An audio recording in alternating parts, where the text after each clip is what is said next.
নমস্কার বন্ধুরা, সবাই কেমন আছো? আশা করছি সবাই খুব ভালো আছো। আমার নতুন একটি রেসিপি ব্লগে কিচেন অফ দেবশ্রীতে তোমাদের সবাইকে স্বাগত জানাচ্ছি। দেখো, আজ নিয়ে চলে এসেছি একটা দারুণ টেস্টির আইটেম। সেটা হচ্ছে লোটে মাছ বা নিহিড়ে মাছ, যে যা নামে আমরা চিনি। দেখো, সেই মাছের কিন্তু ঝাল, তো লোটে মাছের ঝাল আর কি। তো দেখো, অনেকে আবার লইট্টা মাছও বলে। তো দেখো, একটু মোটা মোটা সাইজের মাছ নিয়েছি এখানে আমি। এই রকম টাইপের মাছগুলো নিলে কিন্তু মানে ভাজতে অনেকটা সুবিধা হয়। যেরকম সরু মাছগুলো ভাজতে আমাদের অসুবিধা হয়, যখন আমরা ভেজে ঝাল করব। আমি কিন্তু আজকে রেসিপিটা দেখাবো এই মাছটাকে ভেজে ঝাল। অনেকেই কিন্তু এই মাছটাকে না ভেজেই কাঁচা ঝাল করা হয়, তো আমি কিন্তু আজকে ভেজে দেখাবো। তো নিয়েছি দেখো এখানে নুন, হলুদ আর হচ্ছে জিরের গুঁড়ো। তো দেখো, প্রথমে আমি কিন্তু মাছটাকে এরকম নুন, যে একদম সামান্য পরিমাণে নুন মাখাতে হবে, অন্য মাছের থেকে একদমই কম, কেননা এই মাছটা কিন্তু নোনা মাছ, নুনের মধ্যেই কিন্তু মাছটা থাকে। তো সুতরাং একদমই অল্প পরিমাণে সামান্য নামাত্র নুন দিয়ে হলুদ দিয়ে কিন্তু ভালো করে একটু মাখিয়ে নেবো। আর এই মাছটাতে হলুদটা একটু বেশি দিতে হয় ভাজার জন্য, যেহেতু এই মাছটা ভাজতে কিন্তু অনেকটা মানে ঝামেলাকর ব্যাপার, সেই জন্যই কিন্তু হচ্ছে অনেকে এটা ভাজে না, এমনি কাঁচাই রান্না করে। কিন্তু কাঁচা মাছ মানে ঝাল করলে সেটা একটা আলাদা টেস্ট হয়, আর ভেজে ঝাল করলে কিন্তু সেটা একটা অন্যরকম টেস্ট হয়। সেটা না করে না খেলে কিন্তু বোঝা যাবে না। তো আমি যেভাবে দেখাচ্ছি সেইভাবে কিন্তু অবশ্যই একবার ট্রাই করো, খুব ভালো রেজাল্টটা কিন্তু আসবে। দেখো, আরও একটু হলুদ নিয়ে ওপরে দিয়ে দিলাম আমি, ভালো করে নুন হলুদটা মাখিয়ে দিলাম। তেল দেওয়ার দরকার নেই। তো আমি চলো দেখাই যে কিভাবে রান্নাটা করব। আর এটা করব আজকে আমি এই যে বেগুন আর আলু দিয়ে। শুধুও করতে পারো, শুধু পেঁয়াজ দিয়ে, কিন্তু আমি একটু সবজি দেবো আজকে। বেগুন আর আলু দিয়ে কিন্তু দারুণ লাগে খেতে এই মাছের ঝালটা। তো চলো, আর কোনো সবজি দেবো না, শুধু বেগুন আর আলু, ব্যাস। চলো রান্নাটা শুরু করা যাক। আর এখানে নিয়েছি দেখো হচ্ছে পেঁয়াজ, তারপরে হচ্ছে কাঁচা লঙ্কা কুচি নিয়েছি, আর হচ্ছে টমেটো কুচি। তো চলো, আর একদম কথা বাড়াবো না, সোজা চলে এলাম রান্নাঘরে। তো দেখো, কড়ার মধ্যে তেল দিয়ে দিলাম, সর্ষের তেল দিয়েছি। এটা সর্ষের তেলে ভাজলেই কিন্তু ভালো হয়। দেখো, আমি দেখিয়ে দিচ্ছি, একদম পুরো ধোঁয়া উঠছে।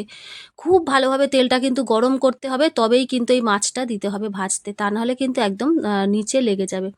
তো দেখো, এইভাবে কিন্তু মাছটা দিয়ে দেবো। আর একসাথে না, অনেকটা মাছ কিন্তু আমরা দেবো না, অল্প অল্প পরিমাণে মাছ দেবো, আর হচ্ছে ভেজে তুলতে থাকবো।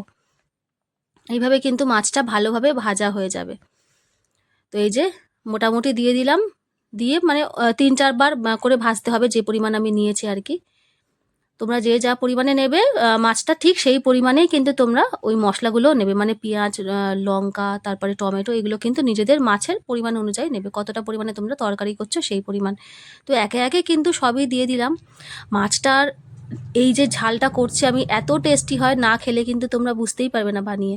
কারণ এই মাছটা ভেজে ঝাল করতে অনেকেই পারে না, কেননা এই যে ভাজাটাই হচ্ছে আর খুব সময়ের ব্যাপার। তেল তো লাগেই মোটামুটি, আর প্রচুর সময় নিয়ে ধৈর্য নিয়ে কিন্তু এই মাছটাকে ভাজতে হয়। কেননা এই মাছটা, অন্য মাছ কি একটু ভাজা হয়েছে কিনা আমরা একটু খুন্তির সাইডটা দিয়ে দেখি যে উল্টে যে হচ্ছে কিনা, সেটা ভেঙে যায় না। এটা কিন্তু ভেঙে যাবে যদি মাছটা পুরোটা নিচ থেকে ভাজা না হয়। তো সুতরাং দেখবে যখন যে মাছটা হচ্ছে নিচ থেকে পুরোটা ছেড়ে আসছে, তার মানে বুঝবে যে মাছটা কিন্তু নিচটা পুরোটা ভাজা হয়ে গেছে। ওই জন্য একটু সময় লাগে এই মাছটা ভাজতে। দেখো, মাছগুলো কিন্তু উল্টে দিলাম মোটামুটি আমি। আর দেখো, ভেজে তুলে নিয়েছি, তারপরে কিন্তু পরের ব্যাচটাও কিন্তু এই যে দিয়ে দিয়েছি। তো ভেজে সব মাছগুলো এরকম পরপর ভাজতে থাকবো, ভেজে তুলে নেব। এবার তুলে নিয়ে সেই তেলের মধ্যেই কিন্তু দেখো দিয়ে দিচ্ছি হচ্ছে আমি পেঁয়াজ। বেশি করে একটু পেঁয়াজ দেবো, পেঁয়াজ, আদা, রসুন, এই আর কি হচ্ছে এর মশলা। আদা রসুন বাটাটা কিন্তু আমি আগে দেখাইনি, তো দেখাবো এই রান্নার সময়। পেঁয়াজটাকে একটু ভালো করে ভেজে নেবো, একটু লাল লাল করে। দেখো, কাঁচা লঙ্কাটাও কিন্তু দিয়ে দিলাম। আমি কিন্তু সমস্ত তরকারি বেশিরভাগটা কাঁচা লঙ্কা দিয়েই করি, তোমরা যদি চাও গুঁড়ো লঙ্কা কিন্তু ইউজ করতে পারো। তো আমি এই যে লঙ্কাগুলোকে একটু কেটে দিয়েছি মাঝখান থেকে, যাতে ঝালটা বার হয়। তো এই যে মোটামুটি দেখো, পেঁয়াজগুলো এইরকম ভাজা হবে, লাল লাল করে একটু ভেজে নিয়েছি, খুব একটা লাল না, মোটামুটি লাল করে ভাজা হবে। তারপরে কিন্তু এই যে দিয়ে দিচ্ছি রসুন বাটা 1 চামচ। রসুন বাটাটা দিয়ে ভালো করে, রসুন কুচিও একটু দেওয়া যেতে পারে, তো আমি বেটেই দিয়েছি আজকে। আর এই মাছে রসুনটা কিন্তু লাগবেই। তো দেখো, টমেটোটাও দিয়ে দিলাম, টমেটো কুচি দিয়ে ভালো করে একটুখানি নেড়ে নেবো আর কি, যেরকমভাবে মাছের ঝাল আমরা করি। যারা নতুন বন্ধুরা রান্না শিখছো, অবশ্যই কিন্তু রান্নাটা একবার ট্রাই করো। তো দেখো, আদাটাও কিন্তু আমি দিয়েছি, আদাটা কিন্তু স্কিপ করে গেছে কোনোভাবে, আদাটাও দিয়েছিলাম, আদা রসুন বাটা দিয়েছি, আর হচ্ছে টমেটো, কাঁচা লঙ্কা, পেঁয়াজ, ব্যাস এই দিয়েছিলাম। তারপরে দেখো, এই যে নুনটা দিয়ে দিলাম পরিমাণ মতো, কেননা এই মাছের তরকারিতে না নুনটা কিন্তু বুঝে দিতে হবে, কেননা মাছটা যেহেতু নোনা মাছ, নুন বেশি হয়ে যাবার সম্ভাবনাটা থাকে, সুতরাং নুনটা প্রথমে কম কমই দেবে, পরে টেস্ট করে দেখবে যদি লাগে তখন আবার দিতে পারো, কিন্তু নুন একবার বেশি হয়ে গেলে সেখানে কিন্তু পুরো তরকারিটা নষ্ট। তো দেখো বেগুন আর আলুটাও দিয়ে একটুখানি ভাজা ভাজা করে নিলাম। এই যে মোটামুটি ভাজা ভাজা হয়ে গেছে। একটু বেগুন আর আলু দিলে কিন্তু টেস্টটাও বেশ ভালো আসে। তো জিরের গুঁড়ো টুড়ো দিয়ে দিয়েছি আমি।